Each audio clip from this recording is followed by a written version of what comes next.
So can Khalil Rountree beat someone like Alex Pereira? We're going to be discussing that in today's video. But before we do, I want to know what you guys are thinking. So let me know in the comment section below. Do you guys think Khalil Rountree has what it takes to beat Alex Pereira? Or is this going to be an easy fight for Alex Pereira? Let me know down in the comment section below right now.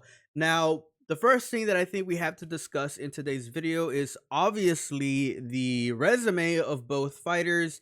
I mean, we could pretty much just cover this in like less than 30 seconds. Khalil Rountree's best win so far is against Anthony Smith. And of course, Alex Pereira, his last three fights have been against former champions, Jiri Prochazka, Jamal Hill, Jiri Prochazka again.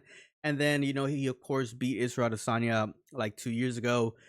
Obviously, Alex Pereira right now, he does have the better resume. Let's go ahead and just cover that very, very quickly. Now, I just got done watching a video of another MMA YouTuber saying that Khalil Rountree has a chance of beating Alex Pereira, but he has to do very specific things. And the things that he mentioned in this video were pretty much pressuring Alex Pereira to the fence and trying to land some offense from those positions. And I pretty much would openly disagree with that. I am openly going to disagree with that idea because this fight is an open stance fight, ladies and gentlemen. And the person that is the southpaw in this matchup is obviously going to be Khalil Rountree. Khalil Rountree, as we know, he stands at 6'1". He is a southpaw. Alex Pereira, of course, being 6'4", being the orthodox fighter. Now, the reason why it's a bad idea for Khalil Rountree to be an aggressive southpaw is because that's kind of an oxymoron. This fight is an open stance fight, orthodox versus southpaw fighters. Whenever you are in the open stance, whoever is putting on the aggression usually is open to counter punching.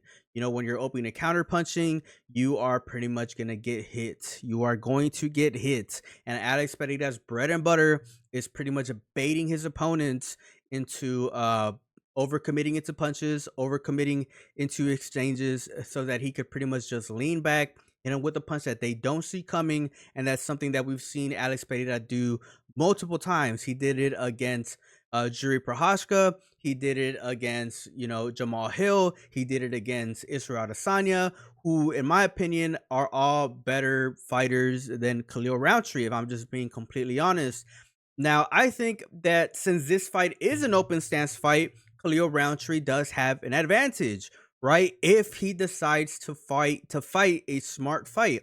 And I think that the only way, to beat Alex Pereira is to pretty much use Alex Pereira's same system, his same tactics. He needs to bait Alex Pereira into becoming offensive. And how do you do that? Being patient, fighting smart, fighting whenever you want to fight. Don't let Alex Pereira control the fight. I know that's not exciting for fans, right? All the fans just want to see, blood and action and violence. I get that. I understand that. But Khalil Rountree has to make this a smart fight. He needs to slow down the fight. He's going to have to slow down the fight. He needs to become a defensive counter fighter, right? Because this is an open stance fight. It's not the same as a orthodox versus orthodox fighter. Jamal Hill, he had a good idea. He had a pretty good damn idea. He had some very interesting decision making, against Alex Pereira. But, he got caught from a counter shot. He got caught from a counter shot from Alex Pereira. So that just goes to show that in the open stance position, Alex Pereira knows what the fuck he's doing. He knows what he is doing, and like I said, I don't think that the way to go in this fight is for Khalil Rountree to be an aggressive fighter, because if he does that, I think he's going to get caught, and I think he's going to get caught early, so I think that Khalil Rountree's best positions to put himself in this fight is just to make it a slow fight, fight smart, slow the fight down, be a defensive counter fighter, and pretty much bait Alex Pereira into going first. This is just the way of the game. Is the way of the positions. Positions make fights. Fuck the styles. Everybody wants to say, oh, styles make fights. No, positions make fights. Whoever finds himself in the better positions is most likely gonna win an engagement. That's just the way things go. It's not, oh, I'm more aggressive than this mother, like no, that's we need to, we need to elevate the way we talk about combat sports. At the end of the day, positions mean everything. We already talk about like that in jiu-jitsu. Jiu-jitsu's mentality is like here compared to striking. Striking is like right here. Grappling and wrestling are like up here. People give a fuck more about positions in like close quarters combat. I don't know why people don't think the same in striking. And this is going to be a striking battle, right? And that's pretty much all I have to say, ladies and gentlemen.